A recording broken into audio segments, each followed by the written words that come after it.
time for our monthly segment with the Wildlife Center of Virginia right here in our backyard in the Valley. And today we're with Davis Rogers and Thelma, the Virginia Opossum. Davis, thank you so much for joining us. I assume you'll be doing most of the talking today. I will be. First of all, tell us a little bit about Thelma's story. Well, Thelma is a Virginia opossum, as you mentioned.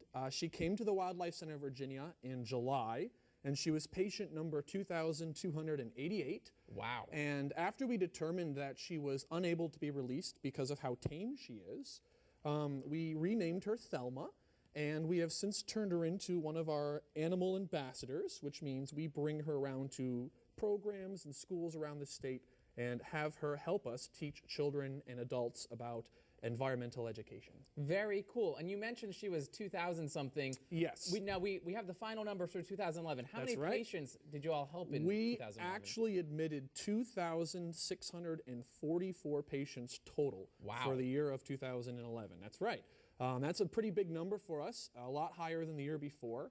And a lot of that can be attributed to actually Hurricane Irene in August. Okay, I remember I did a story with them, a lot of the baby squirrels, correct? That's absolutely right, yes. In August, our numbers spiked when Hurricane Irene blew through the eastern part of the state and knocked down a lot of squirrel nests. In fact, the eastern gray squirrels were the #1 patient we saw this year. We saw 394 eastern gray squirrels. Wow. Yeah. And actually, possums were the third highest number. We saw 297 Virginia opossums. She's antsy. She is antsy. This is her first time on camera, so she's a little shy. It's okay. So you must forgive her. That's right. And she's also very interested in you. She can tell she's smelling you out. What can I say? I'm a good smelling guy. Exactly.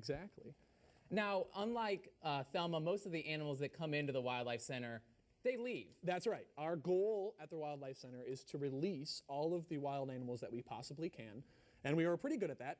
But sometimes we do have some animals that it would be better for them to live somewhere protected in captivity than to be released back in the wild. But for the most part, we do try to release all of the animals we get. And quickly before we go, Sure. you are one of the educators, so you take these animals around. That's right. We take them all over the state, and of course we do a few things with them on television and online as well. You can learn more about our education programs at our website, which is I believe we have that right there on the screen for you, wildlifecenter.org. That's correct. And right on the website, you can actually see we also have a camera where we feature a lot of our animals. And right now, we actually just started today featuring a bald eagle that a lot of your viewers might be familiar with. She's one of the more famous eagles that has paid a visit to us this year. All right. Davis, thank you so much for your time and joining us for the news at noon. We'll be right back.